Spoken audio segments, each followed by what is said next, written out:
A very good afternoon, students. Now we are going to discuss about the for loop in Java. Now, loops are used to execute a few of statements repeatedly until a particular condition is satisfied. We have three different types of looping structure: for loop, while loop, and do while loop. Now, the looping structures are very much important because it lets you to write a set of codes that can be executed again and again without writing the same set of codes again and again. It is going to make the control and make the setup such that a particular statement will be read or can be read by the system till the time the condition is satisfied. Now, talking about for loop and while loop, it is very much important for all of us to know what is the difference between for loop and while loop. In for loop, we have a condition. We set a condition, we set a numeric condition, and that condition is fulfilled in a fixed way. But when we talk about the while loop, that condition have a situation, or we can set a situation that it can be counted as a situation. If the situation is fulfilled, you need to continue the statement, or if the condition is not satisfied, then you need to status, exit the strategy. Now let us have a look to the syntax of for loop. We have initialization step, condition step, increment and decrement step. This is what? This is the starting bracket and ending bracket. So whatever it is you are going to write inside this bracket, it is going to read this. Now, if the condition is true, till the time the condition is true, it is going to read this statement. Let us have a look to the flow diagram of for loop. We have initialization process. That means we take a variable, we initialize that variable. Then proceeding further, before we proceed, we take the condition. Is the condition true? If the condition is true with the initialization process, then it is going to read the set of codes which is inside that, otherwise it is going to stop it. In this we have the first step in the looping structure is initialization happens the first and the only one time, which means that the initialization part for the for loop only executes once. Now in the second step, the condition for loop is evaluated on each iteration. Iteration means every time it makes a round in the loop, it is called iteration. Now, if the condition is true, then the statements inside the loop or the body gets executed. Now, once the condition returns false, the statements in for loop does not execute and the control gets transferred to the next statement in the program just after the for loop.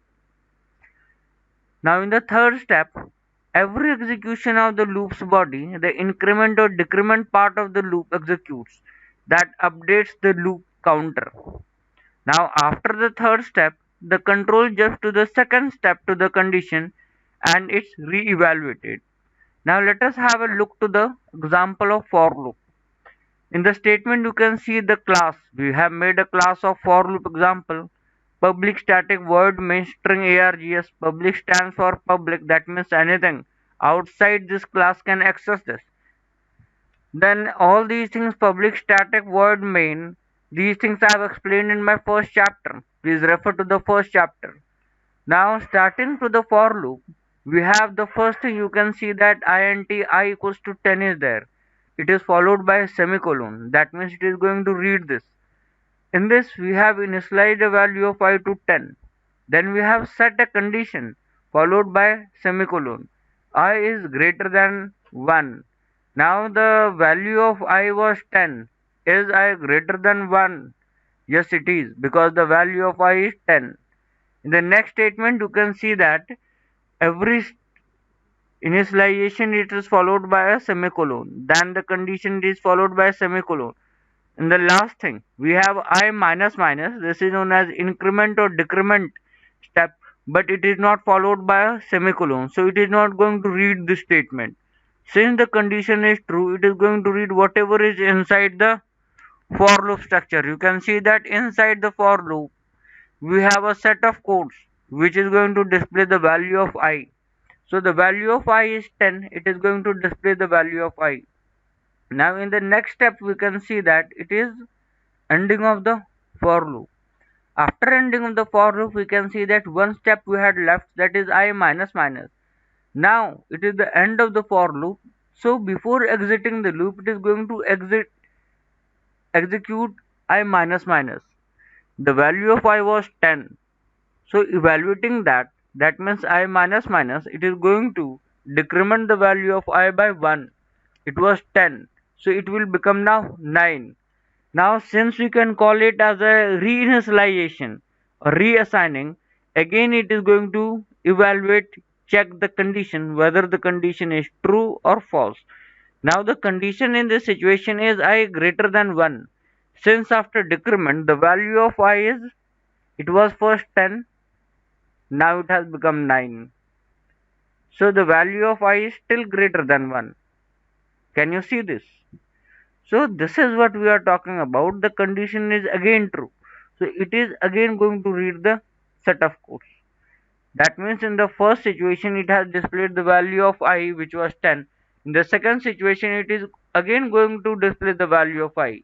First it was 10, now it was 9. So first it is going to display 10, then it is going to display 9. Again it is the end of looping structure. But as the end of the looping structure is there, it is again going to follow the statement I minus minus. That means the first the value of I was 10, reducing it by 1 it became 9. Again we are going to reduce it by 1, so it becomes now 8. So again now we are going to say we can call it reassigning the values. So it is reassigned, again it is going to check the condition. Now after checking the condition, is I greater than 1? Yes, it is greater than 1 because the value of I is 8 now. So in such situation it is again going to read the statement. The entire scenario you can see that the first the value of I was 10, then it became 9, then it became 8, then it is going to become 7, then it is going to become 6, then it is going to become 5, 4, 3, 2. So this is overall the condition, and this is how the every time decrement is going to follow, and it is going to move till 1. In last condition that is going to become 1, you can check that is I greater than 1? No. Now since the value of I is 1, that means it is equal to 1. It is not greater than 1. So the condition is false now. In such situation it is going to exit the for loop. So it is going to display 10, 9, 8, 7, 6, 5, 4, 3, 2, not 1.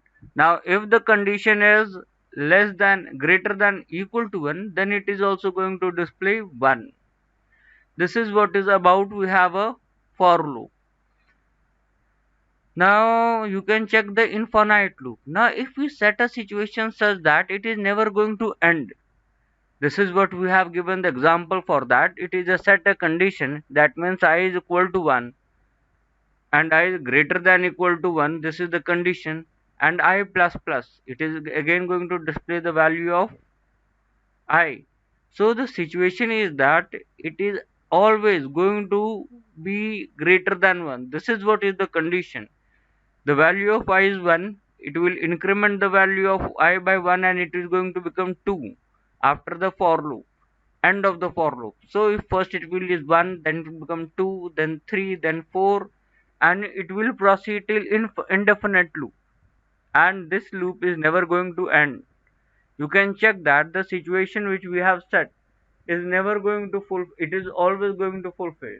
So such definition, such loop are again going to run again and again, and we do not have any end statement for this. Now proceeding further, we just have a look to the now how we can read an array inside a for loop. Now we can see that another example in this. In this we have initialized an array and which has a 4 value 2, 11, 45 and 9, and in this I starts with 0 as the array index starts with 0. So in this we have taken a variable I which is equal to 0, and in this condition it is going to check that is I less than equal to the length of the array. The length of the array is 0, 1, 2, 3, 4. This is what is the 4 is the length of the array. So I is equal to 0, and the condition is I less than 4? Yes, it is less than 4. So it is going to read it again. So it is going to, since the condition is true, it is going to read the statement which is inside the for loop structure. That means it is going to display the first value of array. Now what is the first value? The first, it is I equals to 0. So it is going to read AR 0th value. That means 0th app position is 2. So it is going to display 2. Then it is going to display 11. This is how it is going to display the entire array using for loop. Now we have enhanced for loop. You can see that you can just check the syntax, and it similarly works with the looping structure. In our next statement, in our next tutorial, we are going to look the while statement.